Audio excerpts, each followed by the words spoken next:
Hello student. তো আমরা পড়ছি ক্লাস 11-এর মৌল সমূহের শ্রেণীবিভাগ ও ধর্মাবলীর পর্যাবৃত্তি, এই চ্যাপ্টারটা। ঠিক আছে, তো সেখান থেকে আজকে যে টপিকটা আমরা করবো সেটা হচ্ছে অক্সাইড ও হাইড্রাইড যৌগের যে ধর্ম আছে সেই বিভিন্ন ধর্মের পর্যায়গত পরিবর্তন। বিভিন্ন ধর্মের যে পর্যায়গত পরিবর্তন কিভাবে হয়।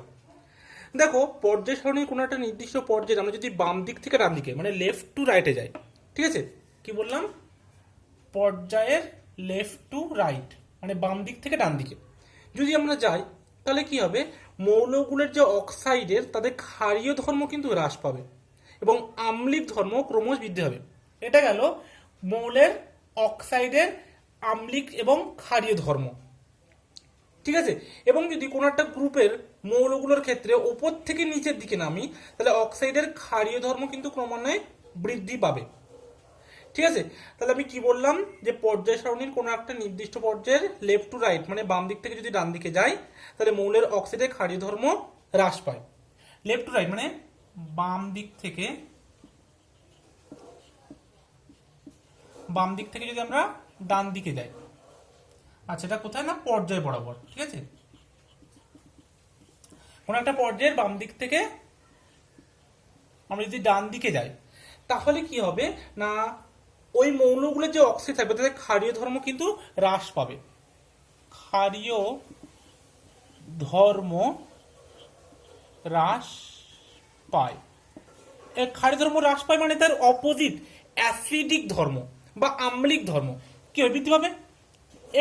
এই দেখো একটা জিনিস বলি, এখানে আম্লিক ধর্ম বৃদ্ধি পায় মানে ক্ষারীয় ধর্মর উল্টো তো আম্লিক ধর্ম। তাহলে ক্ষারীয় ধর্ম যদি হ্রাস পায় তাহলে আম্লিক ধর্ম বৃদ্ধি হবে। এবার যদি আমি কোনো জায়গায় কোনো একটা দেখা যাচ্ছে কম্পিটিশন করছি, সেই কম্পিটিশন করতে করতে আমি হয়তো তোমাদেরকে বলে দিলাম যে ক্ষারীয় ধর্ম হ্রাস পাচ্ছে, হয়তো আম্লিক ধর্মের কোনো উল্লেখ আমি করলাম না, তাহলে তোমাদেরকে সেখানে বুঝে নিতে হবে যে ক্ষারীয় ধর্ম হ্রাস পাচ্ছে মানে আম্লিক ধর্ম কিন্তু বৃদ্ধি পাচ্ছে, মানে ক্ষারীয় ধর্মর অপোজিট হচ্ছে আম্লিক ধর্ম। বোঝা গেল? এবার আমরা বিভিন্ন মৌলের এই আম্লিক এবং ক্ষারীয় ধর্ম কিভাবে পরিবর্তিত হয়, কেন বাড়ছে কেন কমছে, সেগুলো একটু বোঝার চেষ্টা করব। দেখো, আমরা লুইস অ্যাসিড বা লুইস বেস কাকে বলে নিশ্চয় জানি। লুইস অ্যাসিড কারা? সাপোজ ধরো অ্যাসিড, লুইস অ্যাসিড কাকে বলা হয় না, যারা ইলেকট্রন অ্যাকসেপ্ট করে, ইলেকট্রন গ্রহণ করে, ইলেকট্রন গ্রহণকারী। ঠিক আছে, বা যারা ইলেকট্রন গ্রহণ করে তাদেরকে বলা হয় লুইস অ্যাসিড বা অ্যাসিড। ঠিক আছে, এবং ইলেকট্রন কারা গ্রহণ করে, যদি তোমরা দেখো, যারা হচ্ছে নন মেটাল মানে যারা অধাতব। ঠিক আছে, ধাতব মৌলগুলো কি হয়, ধাতব মৌলগুলো তো বেশিরভাগ তারা ইলেকট্রন বর্জন করে। ধাতু মানে কি, যারা ইলেকট্রন বর্জন করে তাদের ধাতু বলে। তাহলে যারা অধাতব, ঠিক আছে,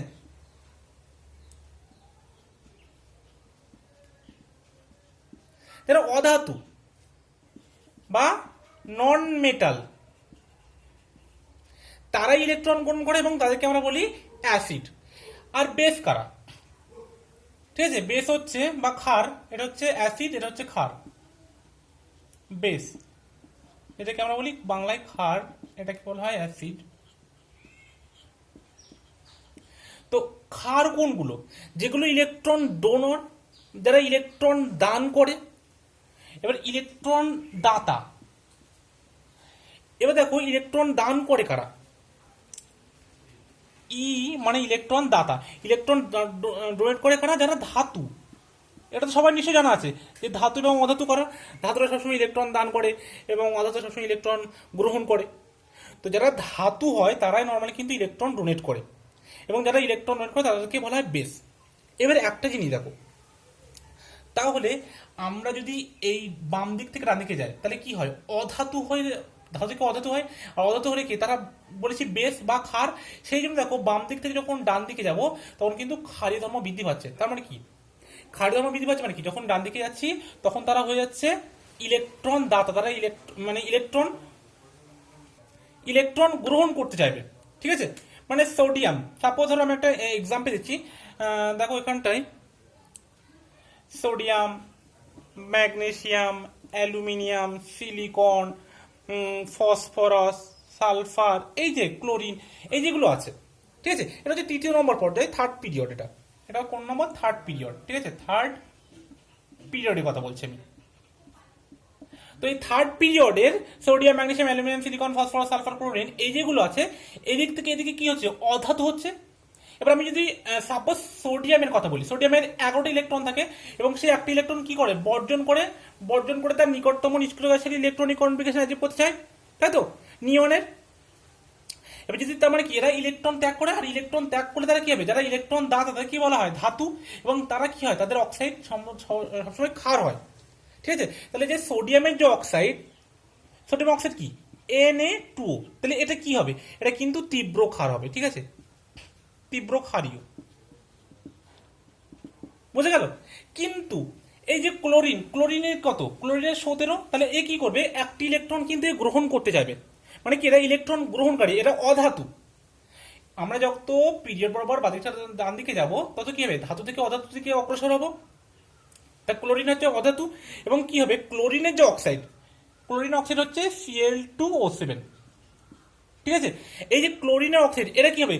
তীব্র অ্যাসিডিক হবে।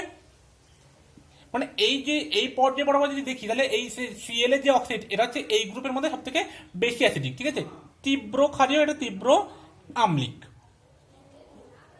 তীব্র আম্লিক, বুঝে গেল। কারণ কি? কারণ এরা ইলেকট্রন গ্রহণ করতে চায়, একটা ইলেকট্রন গ্রহণ করলে এরা 18টা হবে, এবং এরা নিকটতম নিষ্ক্রিয় গ্যাসের মতো আচরণ করবে, বা এরা স্থিতিশীলতা লাভ করবে, যার জন্য কি হবে? এরা তীব্র আম্লিক, বোঝা গেল।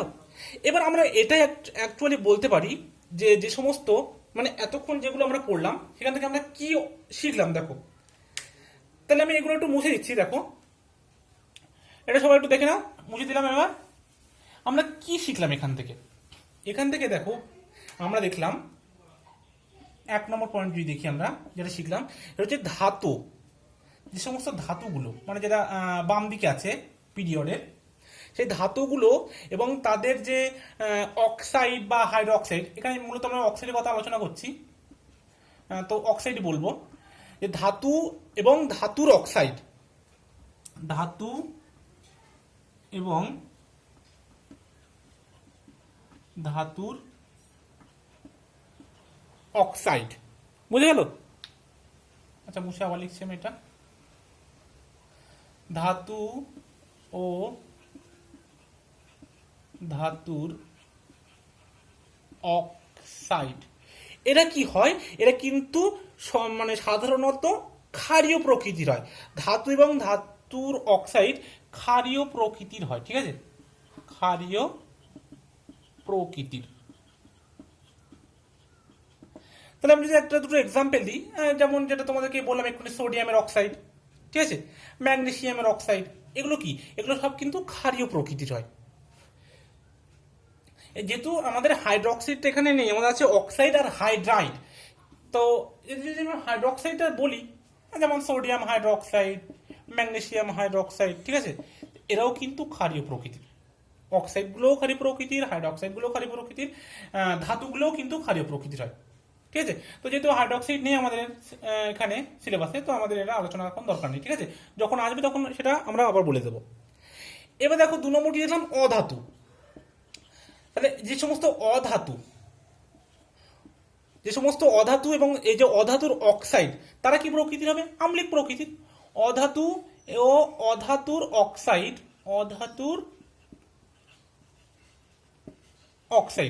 এটা কি হবে? আম্লিক প্রকৃতির হবে, আম্লিক প্রকৃতির। তাহলে অধাতু কোনগুলো পড়লাম এক্ষুনি? আমরা যে Cl2O7 পড়লাম, সব থেকে Cl2O7টা। তারপরে অধাতু আর একটা কি? কার্বন অধাতু, তাদের CO2 কার্বন ডাইঅক্সাইড, এটাও কিন্তু অবশ্যই আম্লিক প্রকৃতি হয়, কার্বন ডাইঅক্সাইড তোমরা সবাই জানো, ঠিক আছে। সালফার ডাইঅক্সাইড, এটাও কিন্তু তোমরা অ্যাসিড বৃষ্টিতে নিশ্চয়ই পড়েছো, ঠিক আছে। তারপরে হচ্ছে ফসফরিক অ্যাসিড, আছে অনেক কিছু আছে, এগুলো কিন্তু তোমরা অধাতুর অক্সাইডগুলো এবং অধাতুগুলো কিন্তু আম্লিক প্রকৃতির হয়, বুঝে গেল।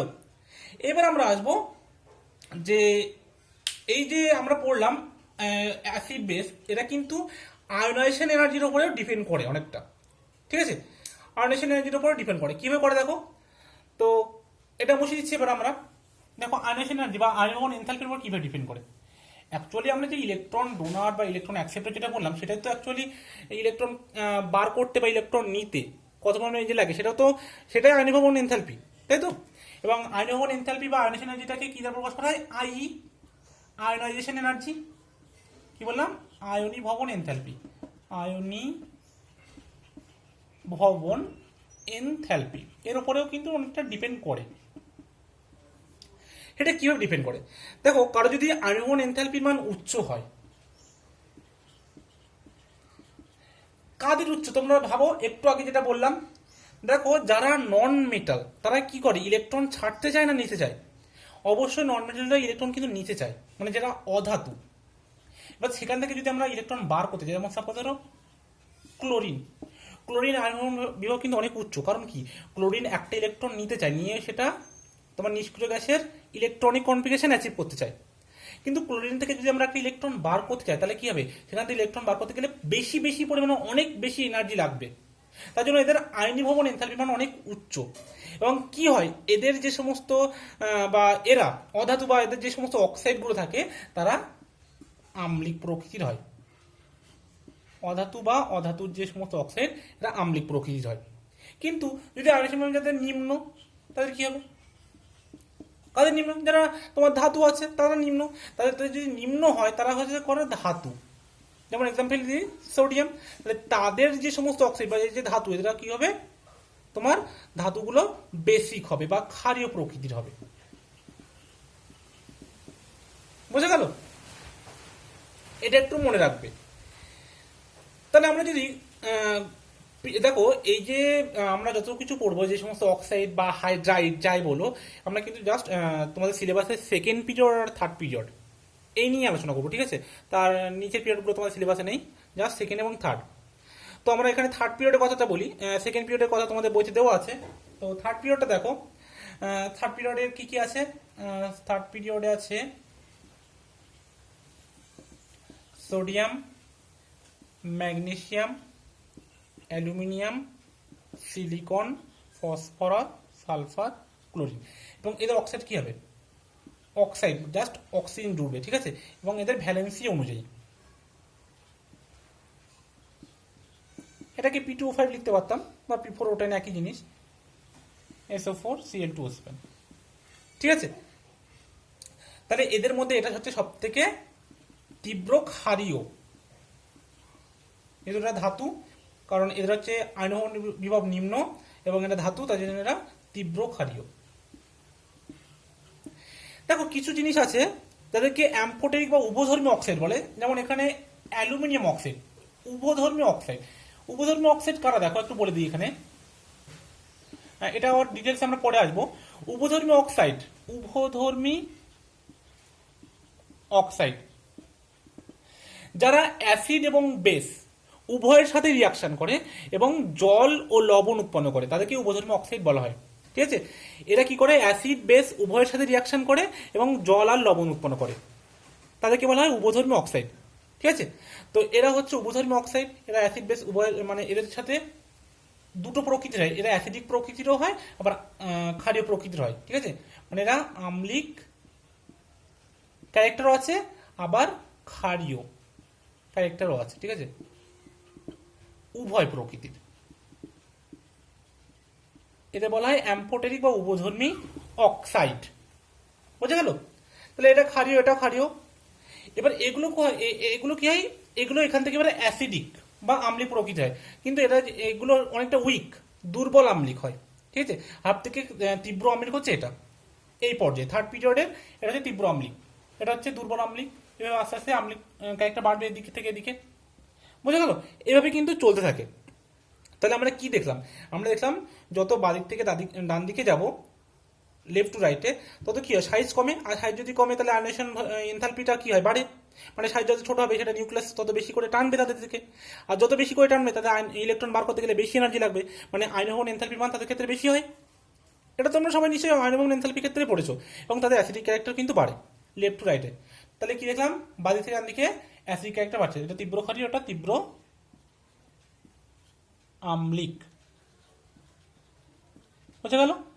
এটা গেল ক্ষারীয় এবং আম্লিক চরিত্র। এবার যদি কোনো একটা গ্রুপের, এটা গেল পিটার বরাবর, কোনো একটা গ্রুপের কথা যদি বলি, তাহলে গ্রুপের ওপর থেকে যত নিচে আসবো তাহলে কিন্তু এর উল্টো হবে।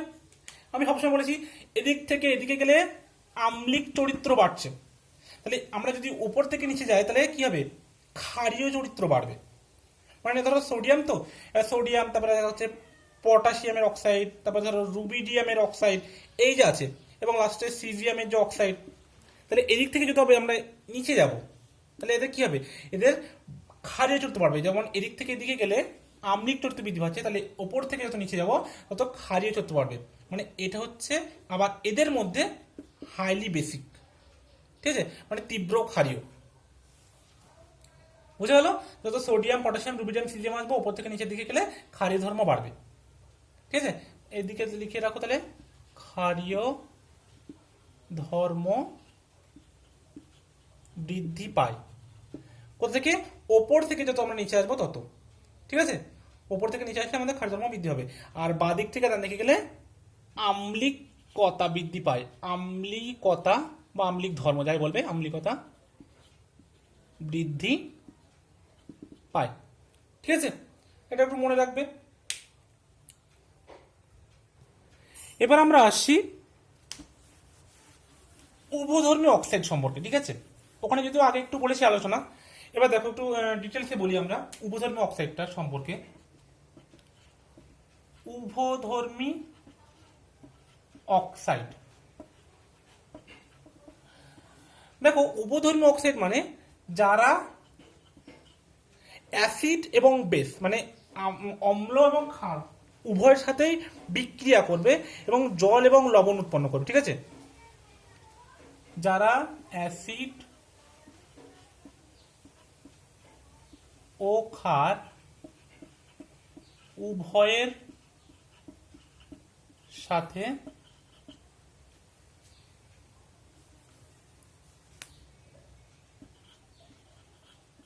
বিক্রিয়া করে লবণ ও জল উৎপন্ন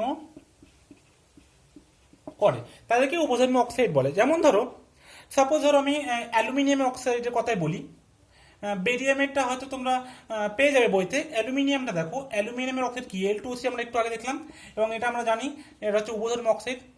তো এটা যখন অ্যাসিডের সাথে রিয়াকশন করে তখন কি করে, জল এবং লবণ তৈরি করে।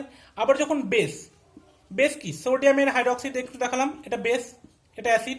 তো বেসের সাথে যখন রিয়াকশন করে তখনও কিন্তু জল এবং লবণ উৎপন্ন করে।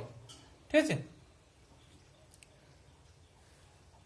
তাহলে যে সমস্ত অক্সাইড অ্যাসিড এবং বেস উভয়ের সাথে রিয়াকশন করে জল এবং লবণ উৎপন্ন করে তাদেরকে বলা হয় উভধর্মী অক্সাইড। ঠিক আছে, আর কিছু জানার দরকার নেই, এটুকু জানলে হবে উভধর্মী অক্সাইড সম্পর্কে। আচ্ছা, তাহলে এটা মুছে দিলাম। এবার আমরা আসবো বিভিন্ন যে অক্সাইড পড়লাম, সেই সমস্ত যে অক্সাইডগুলো তাদের যত অক্সিডেশন স্টেট, ঠিক আছে, বৃদ্ধি পাবে। পজিটিভ অক্সিডেশন স্টেট যত বৃদ্ধি হবে তারা কিন্তু তত বেশি আম্লিক হবে। কি বললাম, যে এই যে মৌলগুলোর অক্সাইডের ধর্ম কিন্তু তাদের জারণ অবস্থার উপরেও নির্ভর করে। ঠিক আছে, মানে যদি মৌলের জারণ সংখ্যা বৃদ্ধি পায় তাহলে তাদের অক্সাইডের আম্লিকতাও কিন্তু বাড়বে। ঠিক আছে, যেমন ধরো কি বললাম, দেখো আমি জারণ অবস্থার উপরে, জারণ অবস্থা বা জারণ স্তর, জারণ অবস্থা বা জারণ স্তর এর উপরে কিভাবে ডিপেন্ড করে, দেখো মৌলের অক্সাইডগুলো। সাপোজ ধরো আমি নিচ্ছি হাইড্রোজেনের বিভিন্ন অক্সাইডগুলো,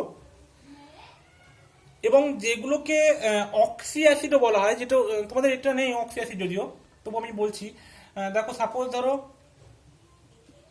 HClO, HClO2, HClO3, HClO4, ঠিক আছে, এই যেগুলো আছে এখানে তোমরা প্রত্যেকে ক্লোরিনের জারণ স্তর দেখো, এখানে কত, একটা অক্সিজেনের -2, তার আর হাইড্রোজেনের +1, তাহলে ক্লোরিনের অক্সিডেশন স্তর কত হবে, +1। দুটো অক্সিজেনের -4, তাহলে একটা হাইড্রোজেনের +1, তাহলে -4 + 1 মানে -3, তাহলে অক্সিজেন স্টেট হবে +3। ঠিক আছে, তোমরা নিশ্চয়ই জারণ বিজারণে অক্সিজেন স্টেট বার করার নিশ্চয়ই শিখেছো, তাহলে এখানে হবে +5, এখানে হবে +7। ঠিক আছে, তো দেখো এখান থেকে যত আমরা এদিকে যাচ্ছি তত অক্সিডেশন স্টেট বাড়ছে। এবার দেখো এই ক্লোরিনের +7 অক্সিডেশন স্টেট মানে কি, এর বেশি বেশি পরিমাণে কিন্তু ইলেকট্রনের চাহিদা আছে, ইলেকট্রন নেওয়ার, ইলেকট্রন গ্রহণ করার প্রবণতা কিন্তু অনেক বেশি। আর আমরা একটু আগে কি করলাম, যার যত ইলেকট্রন গ্রহণের প্রবণতা বেশি সে তত বেশি অ্যাসিডিক। সেই জন্য এই যে পারক্লোরিক অ্যাসিড, এটা কিন্তু সব থেকে বেশি অ্যাসিডিক। ঠিক আছে, মানে যার পজিটিভ জারণ স্তর যত বেশি, ঠিক আছে, সে তত বেশি আম্লিক, সে বেশি আম্লিক। কারণ কি, তার ইলেকট্রন সংখ্যা সব থেকে কম বেশি। ঠিক আছে, এর মানে এর ইলেকট্রন সংখ্যা সব থেকে কম, এবার এর ইলেকট্রনের চাহিদা বেশি, এর ইলেকট্রন অ্যাকসেপ্ট করবে, ইলেকট্রন গ্রহণ করার প্রবণতা বেশি, সেই জন্য এটা সব থেকে বেশি আম্লিক। ঠিক আছে, এবার আমরা যেটা পড়বো সেটা হচ্ছে তোমার বিভিন্ন মৌলসমূহের হাইড্রাইড যৌগের, ঠিক আছে, হাইড্রাইড যৌগের প্রকৃতি। দেখো যে সমস্ত হাইড্রাইড যৌগ আছে তাদের অর্ডারগুলো বলি। সাপোজ আমি যে কোনো একটা অর্ডার বলছি, সেটা অ্যাসিডিক হতে পারে, বেসিক হতে পারে, অন্যটা তোমরা করে নেবে। হ্যাঁ, দেখো হাইড্রাইড মানে কি, যারা গ্রুপের প্রথমে থাকে, মানে গ্রুপ 1 এবং গ্রুপ 2, এই সমস্ত মৌলগুলো হাইড্রাইড যৌগ গঠনের প্রবণতা বেশি। ঠিক আছে, তো আমি গ্রুপ 17 যে সমস্ত হাইড্রাইডগুলো আছে তাদের দেখাচ্ছি। দেখো গ্রুপ 17 কি আছে, ফ্লোরিন, ক্লোরিন, ব্রোমিন, আয়োডিন। তো এদের সাথে প্রত্যেক যদি আমরা হাইড্রোজেন যোগ করে দিই এবং এদেরকে যদি আমি সাপোজ ধরো অ্যাসিডিক ক্যারেক্টারই দেখাই, যে কোনো একটা ক্যারেক্টার দেখালে অন্য ক্যারেক্টার তার উল্টো হবে। দেখো এখানে যে হাইড্রোজেনগুলো আছে তাদের তো সাইজ মোটামুটি সেম, কিন্তু যেটা সাইজের চেঞ্জ হচ্ছে সেটা হচ্ছে কি, এইগুলো চেঞ্জ হচ্ছে, আস্তে আস্তে কি হচ্ছে, বড় হচ্ছে। সাপোজ ধরো হাইড্রোজেনের প্রত্যেকটা আকার এরকম, ফ্লোরিনের ক্ষেত্রে হাইড্রোজেন, ক্লোরিনের ক্ষেত্রে হাইড্রোজেন, ব্রোমিনের ক্ষেত্রে হাইড্রোজেন, আয়োডিনের ক্ষেত্রে হাইড্রোজেন। এবার দেখা যাচ্ছে এর সাথে ফ্লোরিনের স্ট্রাকচার আকারটা এমন হলো, বা ক্লোরিনের আকারটা একটু বড় হলো, ব্রোমিনের আকারটা আরো একটু বড় হলো, এবং আয়োডিনের আকারটা আরো একটু বড় হলো। যার ফলে কি হবে, এদের মধ্যে যে বন্ড লেন্থ আছে সেই বন্ড লেন্থ আর হেরফের হচ্ছে। ঠিক আছে, তারপরে কি হবে, দেখো যে এই চায়ের ক্ষেত্রে বন্ড লেন্থ সব থেকে বেশি হয়, আর বন্ড লেন্থ বেশি হওয়ার দরুন এই বন্ডটা বেশি উইক হয়। ঠিক আছে, তোমরা নিশ্চয় জানো যার বন্ড লেন্থ যত বৃদ্ধি পাবে সেই বন্ড তত বেশি উইক হবে, আর বন্ড উইক হলে সেই বন্ডটি ইজিলি ব্রেক হবে, আর ইজিলি ব্রেক হওয়ার ফলে H+ আয়ন, এখান থেকে H+ আয়নটা দ্রুত মুক্ত হবে। এবার আমরা অ্যাসিড বেসের সঙ্গে এটাও জানি, যে সমস্ত যৌগ থেকে যত ইজিলি H+ আয়ন ত্যাগ হবে সে তত বেশি অ্যাসিডিক। তো এই চায়ের বন্ড লেন্থ সব থেকে বেশি হওয়ার জন্য এই বন্ডটা বেশি দুর্বল, এবং এখান থেকে H+ আয়নটা সব থেকে ইজিলি নির্গত হয়, সেই জন্য কিন্তু এটা বেশি অ্যাসিডিক হবে। আর সব থেকে কম অ্যাসিডিক কোনটা হবে, HF। তাহলে অর্ডার যদি বলে অ্যাসিডিক ক্যারেক্টার, তাহলে এই চায় সব থেকে মোর অ্যাসিডিক, এই চায়, তারপরে HBr, তারপরে HCl, তারপরে HF। ঠিক আছে, এই অর্ডার কি নেবে, এটা কিসের অর্ডার বললাম, এটা আম্লিকতার অর্ডার। ঠিক আছে, আম্লিকতা, এই হচ্ছে সব থেকে বেশি আম্লিক। এই গেল তোমার হাইড্রাইটের। ঠিক আছে, তাহলে এই হচ্ছে মোস্ট স্ট্রংগেস্ট অ্যাসিড, এবং অক্সিডেশন স্টেটটাও বলে দিচ্ছি। ঠিক আছে, মোটামুটি সব বলা হয়ে গেছে। আর একটা যে জিনিসটা বলবো সেটা হচ্ছে তোমার ঘনত্ব বা স্ফুটনাঙ্কের যে অর্ডারগুলো আছে একটু বাকি আছে, সেটাও বলে দেবো। দেখো এবার আমরা পড়বো ঘনত্ব, গলনাঙ্ক এবং স্ফুটনাঙ্কের পর্যায়গত পরিবর্তন। ঘনত্ব, গলনাঙ্ক ও স্ফুটনাঙ্ক। একটা কথা এখানে বলে দিই, দেখো এই জিনিসগুলো পড়তে গেলে আমাদেরকে যদি সঠিকভাবে ব্যাখ্যা করতে হয় তাহলে কিন্তু আমাদেরকে ক্লাস 12-এর ক্রিস্টাল স্ট্রাকচার সম্বন্ধে ধারণা থাকা প্রয়োজন, যার জন্য কিন্তু তোমাদের দেখবে যে বেশি ডিটেলসে কিন্তু এখানে দেয়নি। তো যতটুকু দিয়েছে ততটুকু তোমরা একটু জানার বা মনে রাখার চেষ্টা করবে। যেমন দেখো এখানে যদি আমরা পিরিয়ড 2 কথা বলি, মানে দ্বিতীয় পর্যায়, পর্যায় নাম্বার 2। দ্বিতীয় পর্যায়ে কি কি আছে? Lithium, beryllium, boron, carbon. Lithium, beryllium, boron, carbon, nitrogen, oxygen, fluorine, এইগুলো আছে। এবার দেখো এখানে যে কার্বন পর্যন্ত আছে, কার্বন পর্যন্ত কিন্তু এরকম বাড়বে ঘনত্বটা, ঠিক আছে। তারপর দেখবে নাইট্রোজেনে গিয়ে আবার কমে যাবে, মানে নাইট্রোজেনের থেকে আবার কিন্তু কার্বনের একটা বেশি, আবার নাইট্রোজেন থেকে আবার অক্সিজেন, ফ্লোরিনে আবার কিন্তু বাড়বে। এই যে এক্সেপশনাল কেস, এই এক্সেপশনাল বা ব্যতিক্রমতা ব্যাখ্যা করার জন্য তোমাদের ক্লাস 12-এর ক্রিস্টাল ল্যাটিস বা ক্রিস্টাল স্ট্রাকচার, ঠিক আছে, মানে সলিড স্টেট নামে একটা চ্যাপ্টার আছে, সলিড স্টেট, ক্লাস 12-এর, সেখান থেকে তোমরা পাবে। তো আমি শুধু বলবো তোমাদেরকে এইটুকু যে এখন অর্ডারটা মনে রাখবে। জাস্ট দেখবে তোমরা ক্লাস 11-এর বইতে যদি তোমরা ফলো করো, সেখানে কিন্তু তোমাদের এর সম্পর্কে বিশেষ কিছু দেওয়া নেই, জাস্ট অর্ডারটা দেওয়া আছে, কোনো রকম ব্যাখ্যা কিছু করার নেই, কারণ এটা ক্লাস 12-এর জিনিস বলে জাস্ট এখানে অর্ডারটা দেওয়া আছে। তো আমি বলবো তোমাদেরকে জাস্ট অর্ডারটা মনে রাখতে, কারণ তোমাদেরকে জানতে গেলে তোমাদের ক্রিস্টাল স্ট্রাকচার সম্পর্কে জানতে হবে, ঠিক আছে। মানে যে প্যাকিং এফিসিয়েন্সি বলে একটা জিনিস আছে, প্যাকিং এফিসিয়েন্সি এই টার্মটা আছে, যেখান থেকে কিন্তু তোমাদের এই যে ব্যাখ্যাগুলো করা যায়। তো আমি বলবো যে এখন জাস্ট তোমরা পর্যায় 2 নম্বর পর্যায়ে, 3 নম্বর পর্যায়ের যে অর্ডারটা দেওয়া আছে সেই অর্ডারটা একটু মনে রাখবে, ঠিক আছে। আর কোনো কিছু জানার দরকার নেই। আর গলনাঙ্ক স্ফুটনাঙ্ক সম্পর্কে যেটা আছে, দেখবে যদি কোনো যৌগে বন্ডটা আয়নিক প্রকৃতির হয় তাহলে তাদের স্ফুটনাঙ্ক বেশি হবে, আর যদি সমযোজী প্রকৃতির হয় তাহলে তাদের স্ফুটনাঙ্কটা কম হবে, ঠিক আছে। ওটাও দেখবে তোমাদের একটা জাস্ট টেবিল দিয়ে দিয়েছে, সেই টেবিলটা একটু লক্ষ্য করবে, ঠিক আছে। তো এখান থেকে তেমন কিছু তোমাদের ডিটেলসে নেই, তো জাস্ট অর্ডার যেটা বইতে দেওয়া আছে শুধু সেটা ফলো করলে চলবে। তো আজকে এই পর্যন্ত থাকলো, আর নেক্সট দিন আবার আমরা নতুন টপিক শুরু করব। পিরিয়ডিক টেবিল থেকে এই চ্যাপ্টারটা, মানে এই টপিকটা বাদ ছিল, এটা করিয়ে দিয়েছিলাম। আর ঠিক আছে, তাহলে আজকে এই পর্যন্ত থাক, নেক্সট দিন আবার আমরা নতুন টপিক শুরু করব।